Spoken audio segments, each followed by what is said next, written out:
예수님이 바리새인과 서기관들을 세 번째로 질책하는 말씀입니다. 먼저 주의해야 될 것은 본문을 맹세에다 초점을 두고 해석하면 예수님의 의도를 정확히 알 수 없습니다.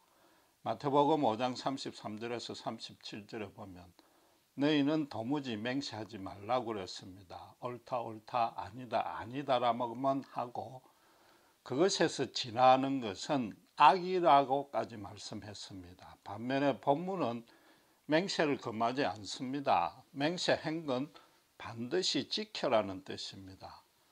그럼 예수님이 여기서 이 말하고 저기서 저 말할 리는 없는 분인 것입니다. 예수님이 산상수훈에서 맹세하지 말라는 이유는 인간이 장래의 일을 주도할 수도 없고 알 수도 없기에 함부로 장담하지 말라는 것입니다. 그래서 마태복음 5장 36절에 보면 내가 내 머리 한 트럭도 희고 검게 할 수 없다고 그 이유를 정확히 밝혀 놓았습니다. 그러나 하나님께 진정으로 감사하고 헌신하는 마음으로 자발적으로 결단하고 서원하는 것까지 금지하지는 않습니다. 하나님에게 그 서약을 지켜서 어떤 반대 급부 보상을 바라거나 자기 의를 자랑하려는 그런 불순한 동기가 없다면 하나님이 기뻐 받으십니다. 또 그렇게 진정으로 서약한 자는 본인 스스로 반드시 지킵니다. 나아가서 하나님도 그것을 지킬 수 있는 여건과 믿음과 자원을 마련해 주십니다. 본문은 예수님이 유대 종교 지도자들의 잘못한 것을 지금 따지고 있다는 전제하에서 이해해야 되는 것입니다. 다른 저주에서는 예식하는 자라고 지칭을 했는데 본문은 소경된 인도자라고 시작했음에 주목해야 됩니다. 그들이 맹세에 대해서 가르치는 내용이 소경처럼 잘못 인도하는 것의 대표적인 예로 든 것이라는 겁니다. 네 번째 저주 23절과 24절에 보면은 그 뒷부분에 같은 표현이 등장합니다. 그때는 11조에 대한 가르침이 소경된 인도자라는 예로 든 것인 겁니다. 결국 자기 앞도 못 보는 소경의 인도를 하면은 둘 다 낭떠러지에 떨어지게 마련입니다. 그렇지만 멀쩡히 두 눈을 가진 사람이 소경을 따라갈 리는 없습니다. 유대 대중들 또한 소경이라는 얘기입니다. 그런데 바리새인과 서기관들만큼 구약 성경의 전문가는 없었습니다. 당시에 지구상에 따져도 영적으로 가장 깨인 자였습니다. 유대 사회 내에서 경건하고 신령하다고 칭찬과 존경을 받았습니다. 그러나 하늘의 하나님 보시기에는 소경이었단 말이죠. 유대 대중도 소경이었습니다. 다른 모든 종족은 아예 창조주 하나님을 모르고 우상을 숭배했기 때문에 처음부터 소경이었습니다. 결국 예수님이 이 땅에 오시기 전에는 온 세상에 한 줄기 빛도 없는 흑암의 천지였다는 겁니다. 목자 없이 길 잃은 양떼들 뿐이었던 것입니다. 지금처럼 경제적으로나 정치 사회적으로 열악해서 고통받는 것만이 아니었습니다. 그들에게는 인생에 소망이 없었고 방향도 잡을 수 없었습니다. 아무리 세상에 좋은 것들로 채워도 갈수록 오히려 그 목타는 갈증이 심해졌습니다. 그래서 예수님 오실 때는 유대인들이 대중이 특별히 메시아에 대한 소망이 절정에 이르렀을 때였던 것입니다.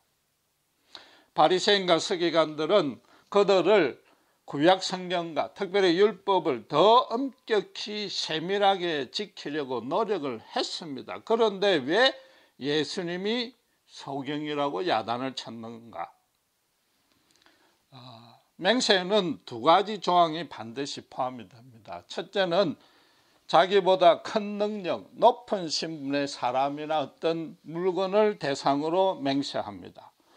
두 번째는 그 맹세를 지킬 것을 보증하기 위해서 만약에 어기면 위약금을 문다는 약속을 꼭 합니다.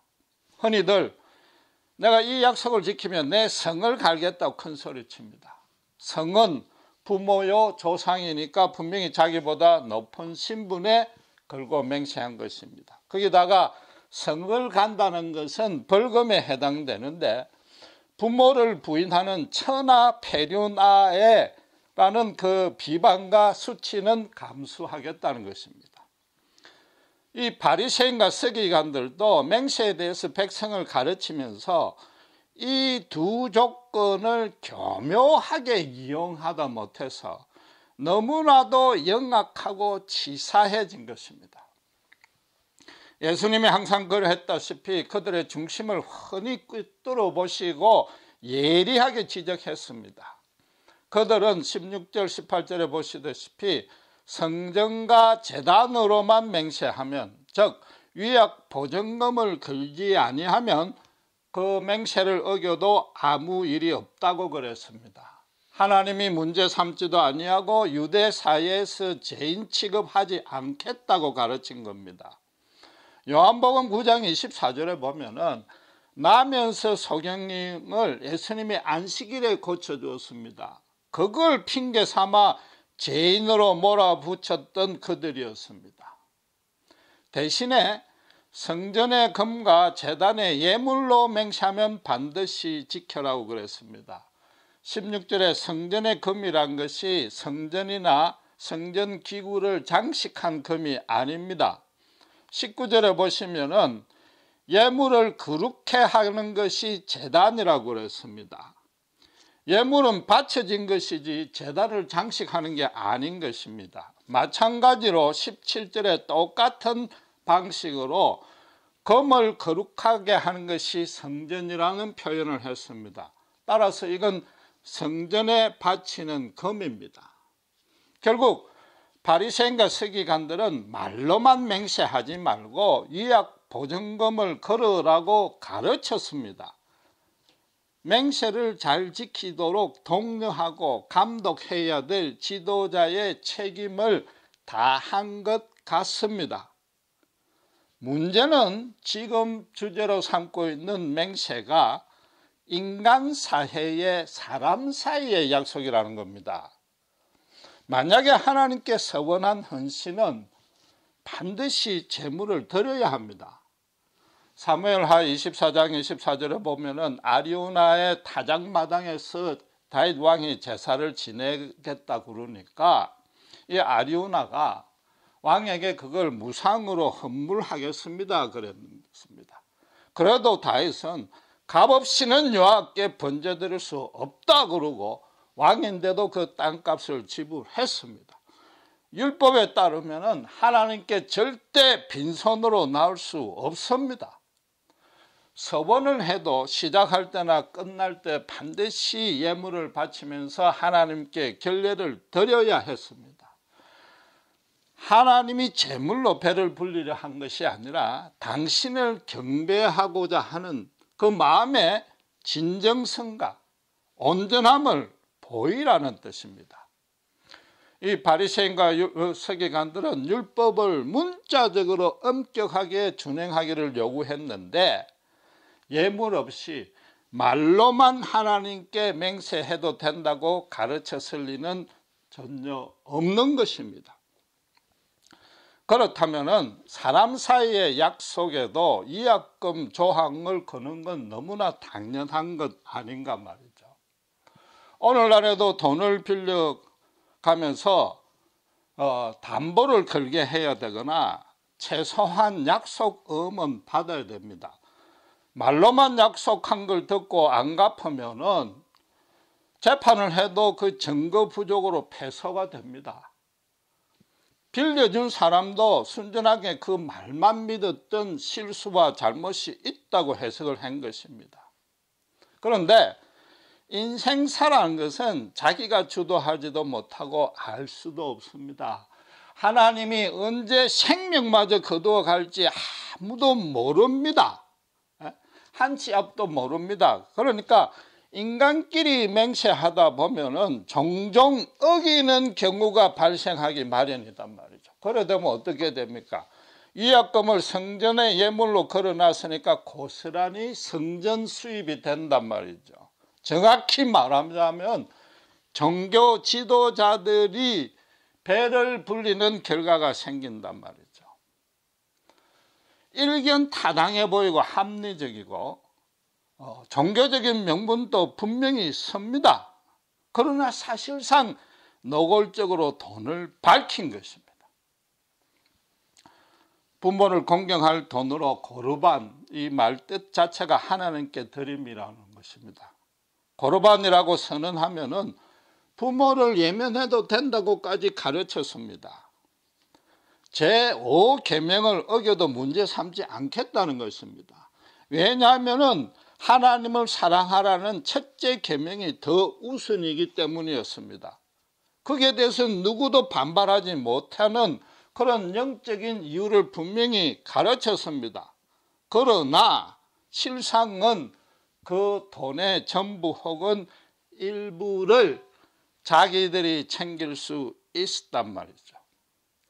그들은 분명히 인간사가 자기 계획대로 이루어질 수 없음을 알았습니다. 영적으로 가장 깨인 것은 분명합니다. 그렇다면은 예수님처럼 함부로 맹세하지 말라고 가르쳤어야 되는데 거꾸로 하나님의 이름을 팔아서 돈벌이를 한 것입니다. 이런 간행이 우리가 생각하는 것보다 너무나도 심각하고 엄청난 죄입니다. 이게 어쨌든지 간에 위약금을 걸게 했고 그게 성전이었든지 간에 맹세를 잘 지키게 했으니까 결과적으로 좋은 일 아니냐고 쉽게 넘어갈 차원이 절대 아닙니다. 예수님이 17절과 19절에서 성전에 바쳐진 금과 성전 중에 어느 것이 더 크냐, 제단의 예물과 제단 중에 어느 것이 더 크냐고 물었습니다. 두말할 것 없이 성전과 제단이 큽니다. 거기다 예수님은 또 뭐라고요? 성전과 제단 중에 비교해서 하나님이 어느 것이 크냐? 하나님입니다. 그 말씀은 성전에서 어떤 방식으로 맹세하든 말하자면 예물을 걸든 안 걸든 성전 안에 계신 하나님에게 서약한 것이다 라고 지적한 것입니다. 유대인들 모두가 여호와 신앙을 갖고 있습니다. 그분의 언약 백성입니다. 그래서 유대인들은 생각하고 말하고 행동하는 것을 구약에 계시된 하나님의 뜻에 부합시켜야 됩니다. 유대인들에게 여호와 신앙을 부인케 하면은 유대인이라는 그 뿌리를 뽑는 것과 마찬가지입니다.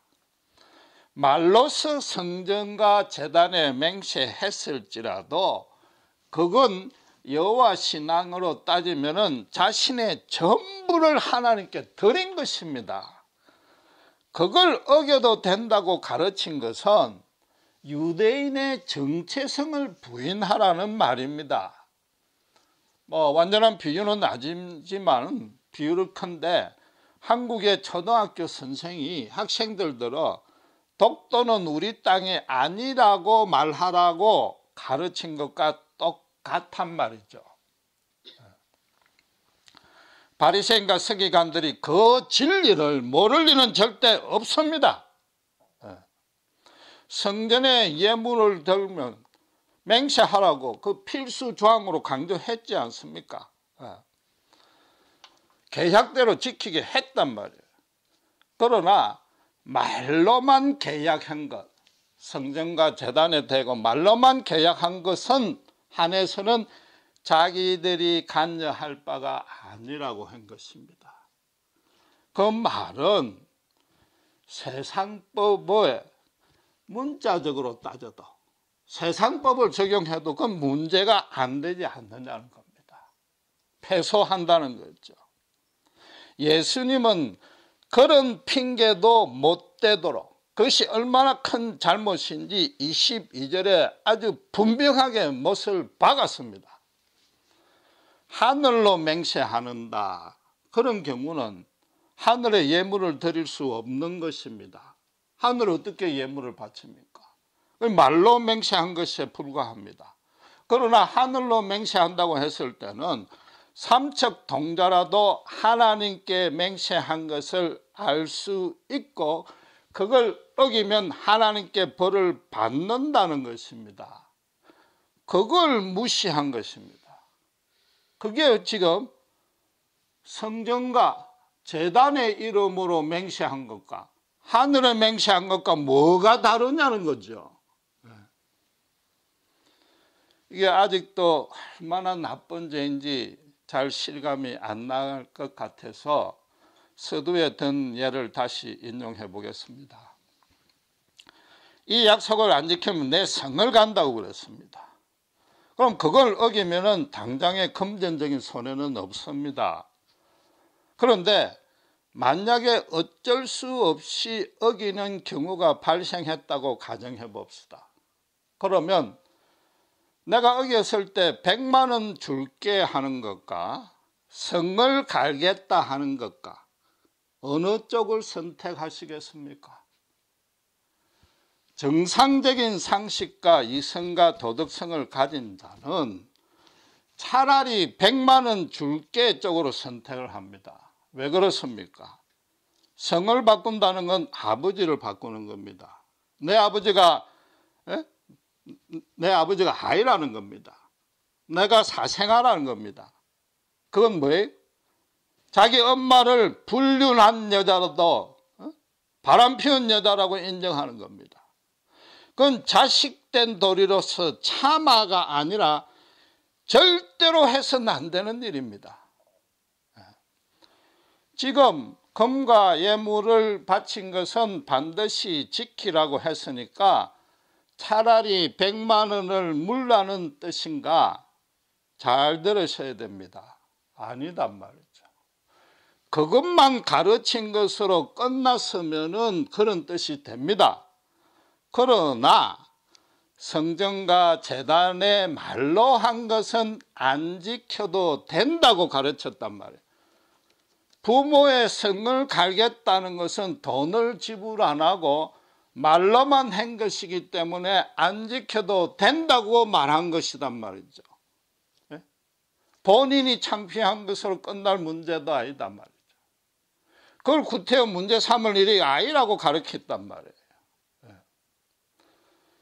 역으로 따지면 지금 바리새인과 서기관들은 돈은 절대로 아끼고 차라리 부모의 성을 갈라 그렇게 가르쳤단 말이죠.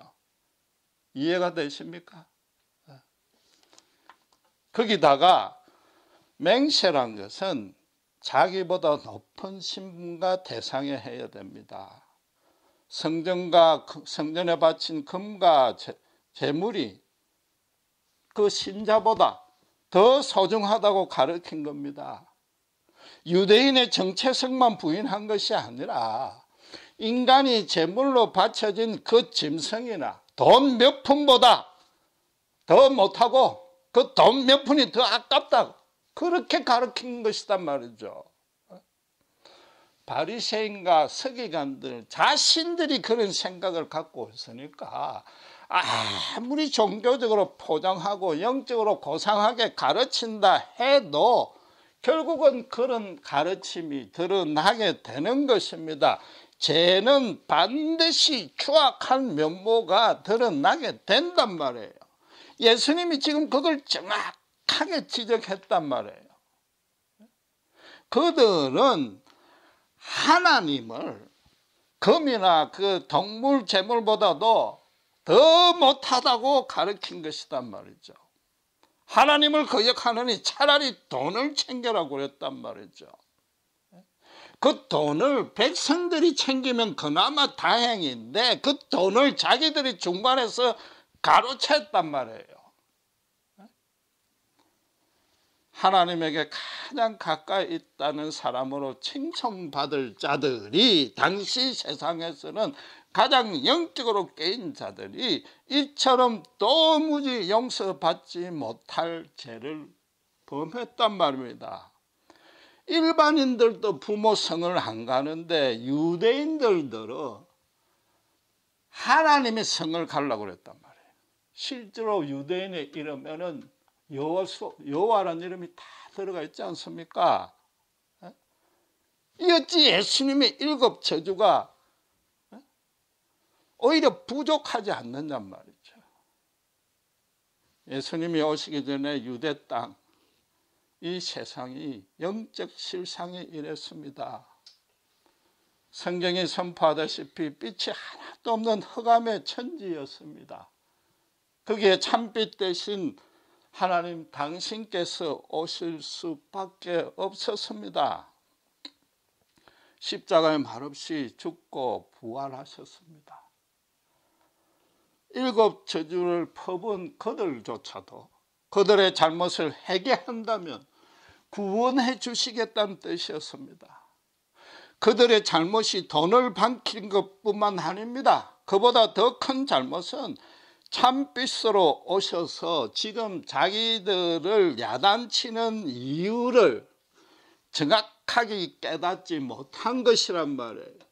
그 진리를 정확하게 깨닫고 회개하고 돌아오면 용서해 주겠다는 것이 십자가란 말입니다. 그들은 예수님을 죄인으로 몰아서 유대 공동체에서 추방했는데 하나님 본체이신 예수님은 그들조차도 하나님 나라의 자녀로 받아들이시겠다는 것이 아무 핑계 안 대고 십자가에 죽으신 뜻이란 말이죠. 과연 우리 이 인생에 이 십자가 은혜와 사랑에 어떤 소망이 있을 수 있는가 말이죠. 어떤 구원의 길이 있는가 말이죠. 오늘날에는 돈을 노골적으로 밝히거나 하나님을 떠나도 된다고 간접적으로 암시하는 지도자들이 없을까요? 절대 그렇지 않습니다.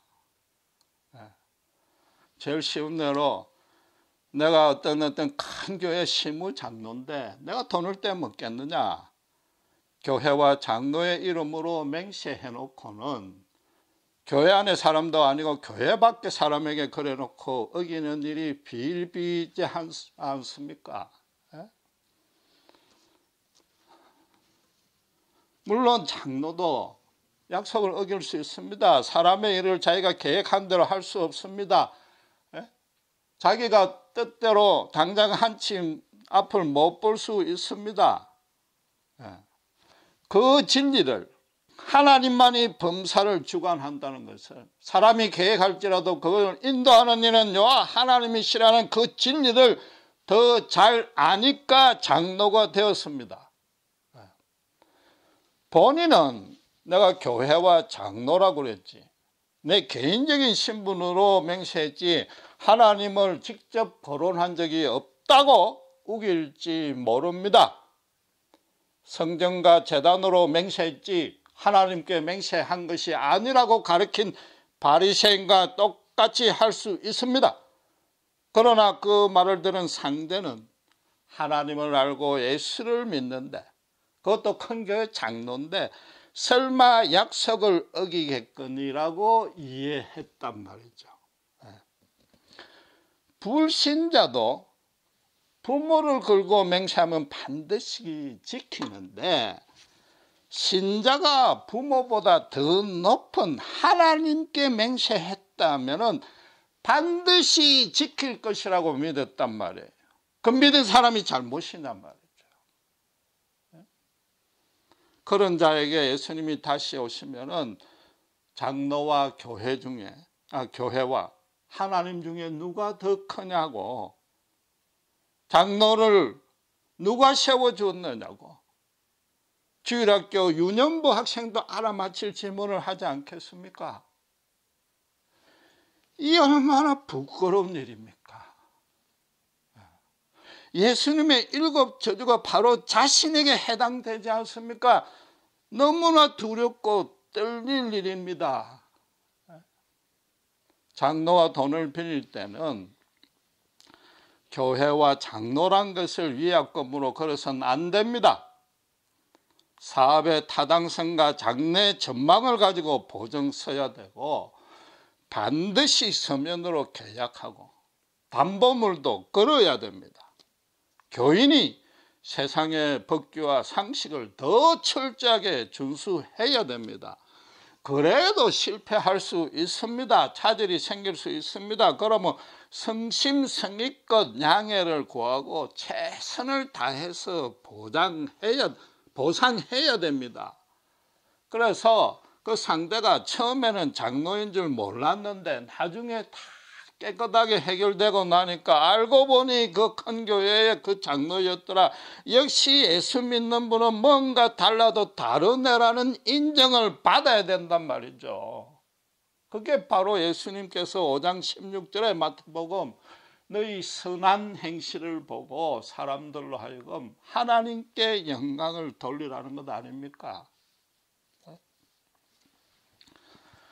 더 불행하게도 목사들도 본문의 꾸중에서 절대 비켜갈 수 없습니다. 예수님이 지금 소경이라고 야단친 것은 전혀 보지 못한다는 뜻이 아니고 큰 것은 보지 못하고 작은 것만 본다는 뜻입니다.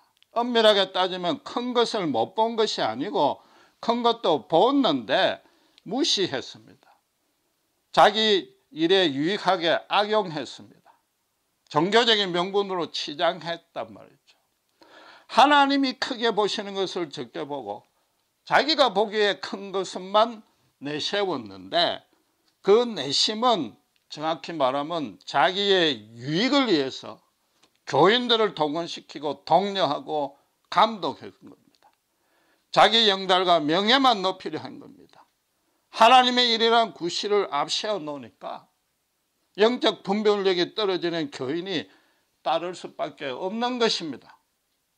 너무나도 흔한 예지만은 선교나 교회 건축 헌금을 작정시켜 놓고는 부정하게 오용하는 것입니다. 오해는 마셔야 되는 것이 선교와 교회 건축은 물론 그것을 위해서 작정 헌금하는 것 하나님께 서원한 것이니까 나쁜 것은 절대 아닌 것입니다. 선한 것입니다. 그러나 그 돈에 사용하는 목적과 시행한 명세를 불분명하게 처리해버린단 말이죠. 그러고는 담임 목사가 목회 비용으로 썼다는 핑계를 대고 회계마저도 장부마저도 분식하는 겁니다. 교회는 재정적으로 진짜 투명해야 됩니다. 혼탁한 사회를 깨끗하게 할 수 있는 것은 예수님의 생수뿐입니다. 교인들로 하여금 하늘의 미랄이 되라고 기도해야 될 목사가 앞장서서 세상의 꾸중물을 교회 안으로 들어넣고 있단 말이죠. 물론 일부이긴 합니다만은 하나님을 욕보이는 겁니다. 기독교를 개독교라는 비난을 목사가 앞서 자초하고 있는 것입니다. 바리새인과 서기관들은 하나님을 부인할지라도 돈은 절대 떼이지 말라고 가르쳤습니다. 그걸로 그치지 아니하고 그 돈을 자기들이 착복했습니다. 오늘날의 목사들도 교인들이 피땀 흘려 마련한 돈을 바친 건 절대로 공명정대하게 사용해야 됩니다. 그래 못할 것 같으면 차라리 교인들에게 돌려주어야 됩니다. 그러지는 못하고 담임 목사들이 전행을 일삼고 나아가지고 행령하고 있습니다. 그것으로 그치지 아니하고 세상 법정에 나가서 자기는 잘못한 것 없다고 떳떳하게 항변하는 거죠. 말하자면 서면 계약한 적 없다는 거죠. 담보물 건 적 없다는 거죠. 문자적으로 세상 법을 어기지 아니했다는 겁니다. 이 얼마나 통탄하는 일이냔 말이죠. 오히려 하나님의 진노를 억제하시는 하나님의 인내심이 너무나 대단하지 않습니까? 우리가 범하는 잘못이 그것으로 그치지 아니합니다. 그런 부정을 두고 단순하게 윤리 도덕적인 차원으로만 생각합니다. 목사도 실수할 수 있지. 물론 실수할 수 있습니다. 그러나 그걸로 덮어두어버린단 말이죠. 하나님의 법을 문자적으로 어긴 것 아닙니까? 오늘 본문의 예수님 말씀을 설교는 했지만은 그 자체를 완전히 어겼습니다. 나아가서 그 안에 있는 깊은 뜻을 도무지 깨닫지도 못하고 있습니다. 여호와를 태워놓고 돈하고 바꾸라고 하고 있단 말이죠. 예수님 당시는 유대인들이 아직 영적으로 덜 깨었습니다. 지금은 다들 깨었습니다. 계몽주의 이후로. 불신자들이 오히려 지금은 교회를 염려하는 지경에 이르렀고, 좀 죄송하지만은 제가 보기에는 예수님의 옛자도 모르는 도교학자 한 분이 목사보다 성경을 더 잘 가르칠 수 있다고 큰 소리치고 지금 성경을 가르치고 있는 그 지경까지 이르렀단 말이에요. 정말로 우리 모두가 가슴을 찢고 통곡하고 회개해도 모자라지 않느냔 말이에요. 정작 더 큰 문제는 하나 더 남았습니다. 누가복음 16장에 예수님은 불의한 청지기의 비유를 들었습니다. 부정을 저질렀기 때문에 주인에게 파면될 것을 미리 알고서는 주인을 몰래 빚진 자들을 불러다가 탕감을 시켜주었습니다. 실직한 후에 자기 살 길을 모색한 것입니다. 그때 예수님은 16장 11절에 불의한 재물에 충성하지 아니하면 누가 참된 것으로 맡기겠느냐고 그랬습니다. 맡기지 아니한다고 그랬습니다. 그 비유에서 마치 종이 지혜롭게 행한 것처럼 오해는 마셔야 됩니다.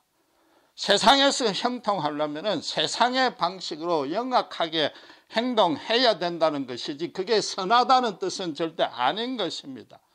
빛의 아들은 하나님의 방식으로 세상에 하나님의 빛을 비추라는 겁니다.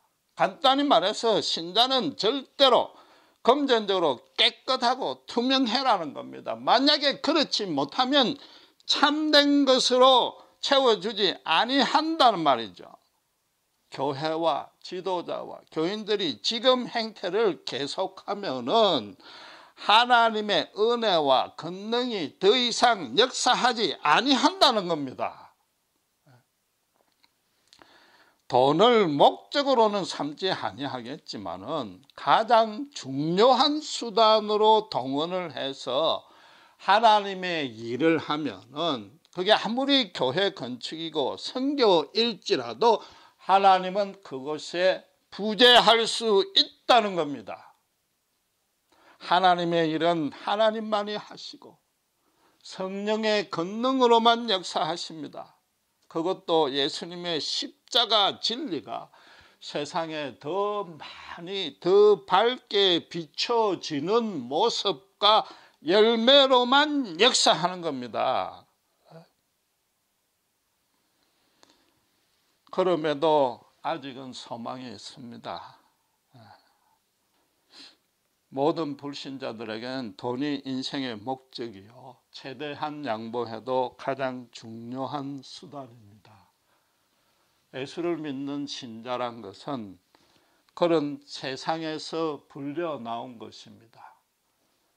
그런 목적과 수단이 아니라고, 그것이 진리가 아니라고, 세상 사는 원리가 아니라고 깨우쳐 준 것이 신자단 말이에요. 그것이 뒤바뀐 것이란 말이에요. 재물과 하나님을 절대 함께 섬길 수 없다고 확신하게 된 자가 신자란 말이죠. 돈과는 도무지 비교할 수 없는 하늘의 하나님만이 자기 인생의 목적이 되었고, 그 하나님만이 내 삶을 아름답고 선하고 진실하고 풍성하게 채워주시는 가장 중요한 능력이요 통로임을 알기에 그렇게 살고 있는 것이 신자단 말이에요. 오직 자기 자신의 전부를 하나님께 드릴 때에 하나님의 큰 은혜를 누릴 수 있습니다. 현실적으로 돈이 선교와 하나님 일에 중요한 것은 사실이지만은 돈이 많아지면 하나님의 일도 부응할 것이라는 그 인식만이라도 완전히 제거해야 됩니다. 그럼 그게 하나님의 큰 역사가 일어난다는 말인 것입니다. 당장의 교회 건물이 넓고 비좁아도 해외 선교를 당장 가지 아니할지라도 신자 한 사람 한 사람의 영혼에 하나님 예수님의 참빛이 채워지는 것입니다. 그런 교인가들이 모인 교회에는 또 목사님이 그걸 설선에서 실천하고 있다면 오늘 본문의 말씀이 정말로 무엇인지, 그게 얼마나 바리새인들의 그 잘못이 큰 죄인지, 부모를 팔더라도 돈 떼지 말라는 그런 죄를 저지르고 있다는 것을 확실히 깨닫고 제대로 가르치고 실천하는 교회라면은 하나님이 그걸 어떻게 부엉치 않게 놔두겠습니까? 그 본인의 삶도 충만해지고 더 중요한 것은 그 빛이 우리는 막을 수 없을 정도로 세상에 연명처럼 번져나가서 기독교에서 다시 기독교로 돌아올 수 있는 것입니다. 기도하시겠습니다. 하나님 아버지 은혜를 감사합니다. 예수님이 지금 재물만 밝힌 윤리적인 죄를 탓하는 것이 아니라 하나님의 이름을 팔아서 교인들도 오히려 하나님 대신 돈을 택하라고 가르치고 있습니다. 불행하게도 오늘날에도 통일한 잘못들이 알게 모르게 벌어지고 있음에도 너무나 유감스럽게도 목자들마저 불신자보다, 부모를 절대 팔지 않은 불신자보다 더 큰 잘못을 저지르고 있고 그것이 잘못인 줄도 모르고 있으며 오히려 옳다고 큰 소리치고 있습니다. 정말 우리 모두가 가슴을 찢고 주님 앞에 회개해야 될 줄 믿습니다. 하나님의 놀랍고도 온전하신 말씀 앞에 더욱 겸비하게 엎드리고 십자가 진리만을 온전히 선포해야 될 줄 믿습니다. 돈이 중요하지만 돈으로 교회가 하나님 일을 하는 것이 아니라 모든 것 아무것도 없을지라도 진리만 붙들 때에 초대교회 교인들이 지하 무덤에서 예수 이름만 불러도 연병처럼 부흥케 하셨듯이 우리 모두가 다시 한번 주님 앞에 우리 자신을 온전히 드려서 주님의 놀라운 은혜와 권능을 맛볼 수 있게 해 주시옵소서. 이런 복을 한 사람도 놓치지 아니하게 하시고 특별히 우리 목회자들이 저부터도 주님 앞에 다시 통곡하며 회개하며 그리하여 진리의 말씀대로 설선해서 실천할 수 있게 도와주시옵소서. 감사합니다. 우리 주 예수 그리스도 이름으로 기도드렸습니다.